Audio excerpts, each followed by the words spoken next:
chicken curry. I love chicken curry, and I think there are probably now, I don't know how many recipes for different chicken curries on my channel, but this is one of my go-tos, I guess. Just a really simple potato and chicken curry.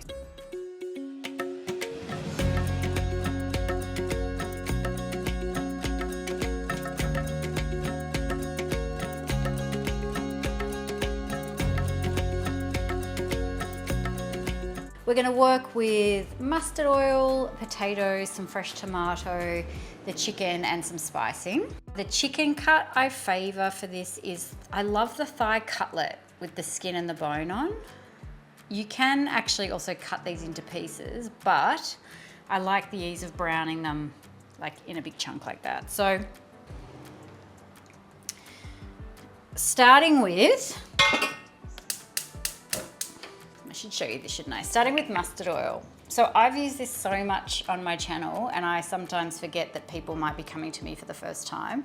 So mustard oil is a prime cooking oil across the regions of India. It's also used like as a beauty product. I don't really know what else to say, but in the north you might use it on your skin, in your hair, to clean your ears traditionally. Like it's one size fits all sort of a remedy. I use it because it has beautiful dark flavour.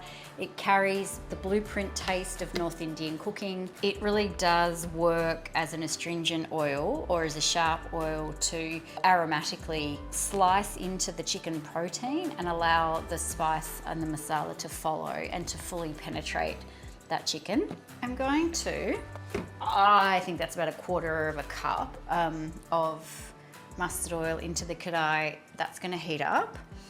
Alongside that, first thing I'm going to do is brown the chicken. So I'm going to brown it in a little bit of hing powder.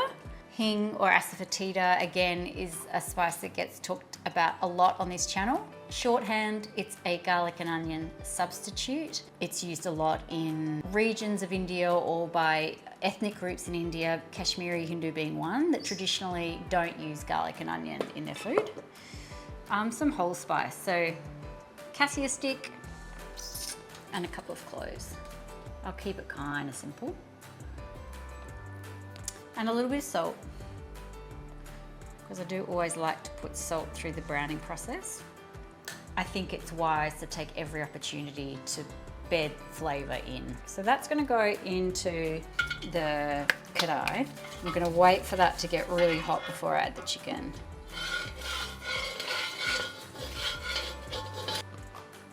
All right, so chicken. So I do brown it skin side down. See how it's smoking a little bit? That's good. Smoking is good.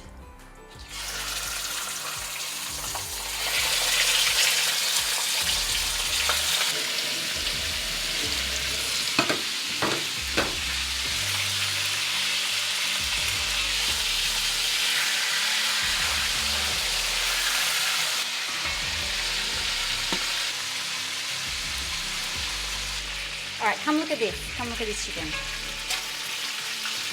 See how good it is already? So there's proper mess. You can see all the oil's gone everywhere, but it's got really beautiful colour. And now what I'm going to do is turn off the heat and take the chicken out, because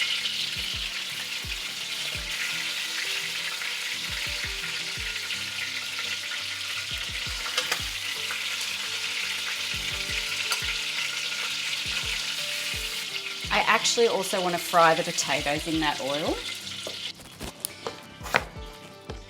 But one of the things about, firstly, that oil has all the delicious fat in the chicken and that little bit of starting masala. But I love my potatoes when they're sort of crispy and fried as well. So let's just take a second, shall we, to crisp the potatoes. So I've kept that oil on because I do want it to be on high. Actually, let me just do this. Ready?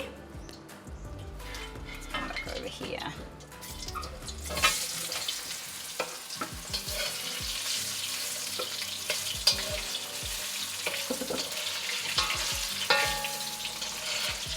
So generally with Indian recipe, it is difficult to get away from the fact that there are components of cooking. So it's not like a slow cook where you can put everything in a crock pot and then just have it cook out for 6 hours.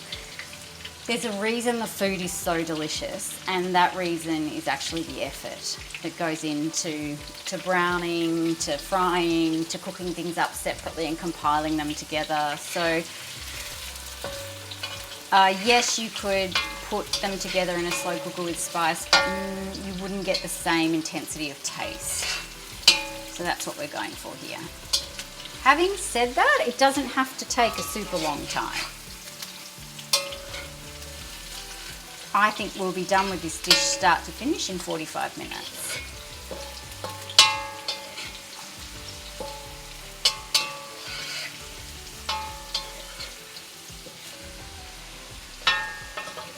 But one of the interesting things about using mustard oil is when you fry potatoes in mustard oil, they don't crisp the same way that if you fry them in vegetable oil, because mustard oil is more viscous. So you'll get colour and crispness, but there's almost like a thicker textural coating, which I actually really love. Now with that in there cooking, what I'm going to do is come back over to the kitchen bench, and I am going to just roughly chop some fresh tomatoes. Just take the core out.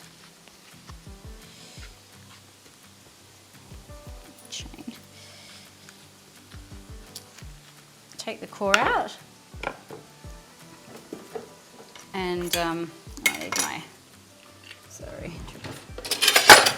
bread knife.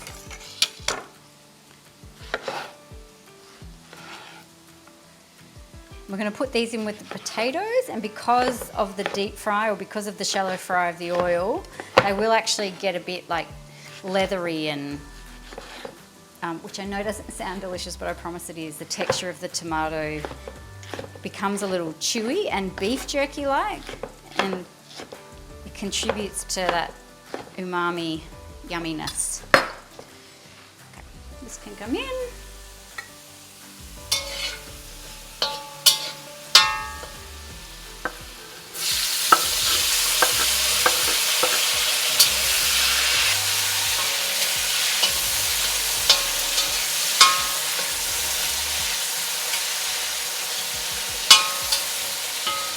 Alright, so I'm putting together some spices.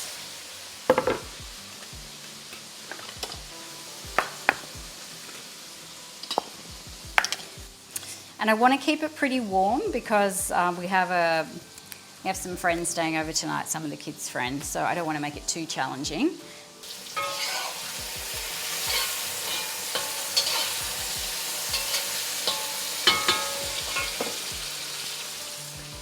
One of the keys to making spice friendly for naive palates, so not just children but people who aren't used to eating complex flavour, is to err on the side of more dense texture, so powdered spice, and warmer, earthier characters. The dense texture provides a little bit of space between the mouth and the flavour, so it's not so assaulting. And then obviously warm and earthy flavours are easier to digest for those who are unfamiliar with masala generally. I'm going to add a little bit of jaggery sugar as well.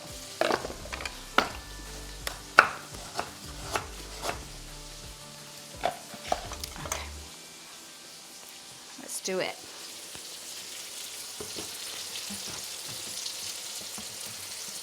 Garlic ginger paste, a heavy teaspoon. Jaggery sugar,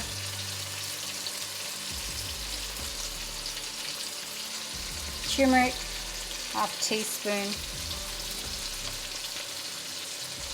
of fine pink salt, half a teaspoon of Kashmiri chili, a pinch of fine white pepper. That's your base. And we'll keep going. A heavy teaspoon of ginger powder, 2 heavy teaspoons of fennel powder and 2 heavy teaspoons of coriander powder. And this part is the density. This is the warmth and the weight that will make this dish a really palatable, soft, delicious, family-friendly chicken and aloo curry. You see that's making a lovely kind of rich slurry of a gravy. And then the chicken's going to go back in.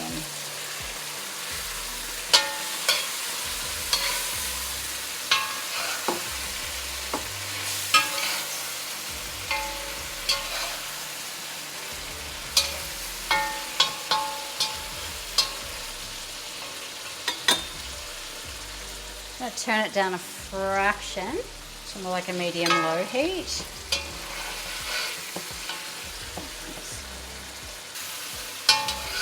I think that's going to take about 15 minutes. One of the things I will maybe do, just taste it. That's so good.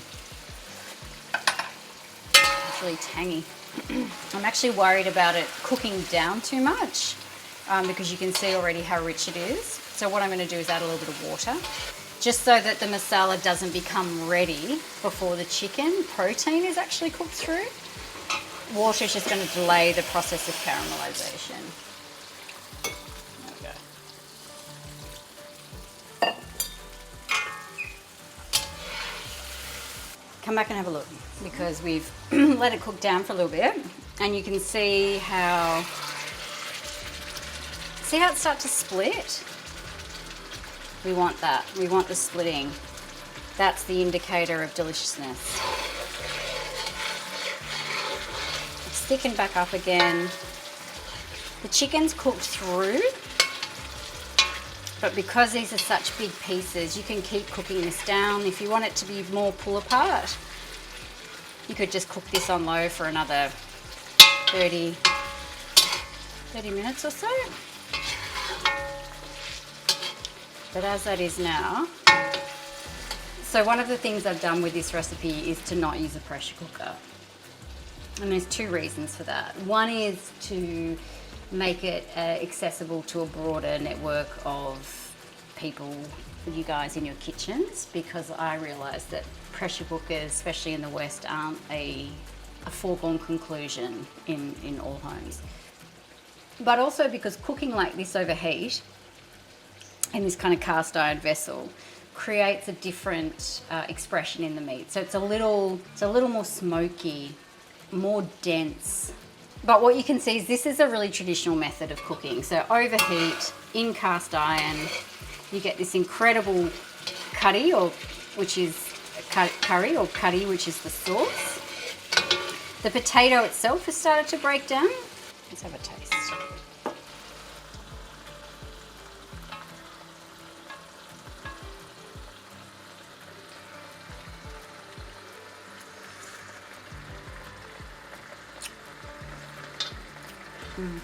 It's really robust flavour. The density in the powders gives the masala the appearance of richness, but without any confrontation. So great for families, great, as I said, for naive palates. We've got a house full of guests tonight, and this I wanted to make sure was enjoyable and delicious for everyone. But there's still a real strength and a pungent quality that comes in part from the clove and the cassia and the hing that was in the base of the mustard oil, and from the mustard oil itself.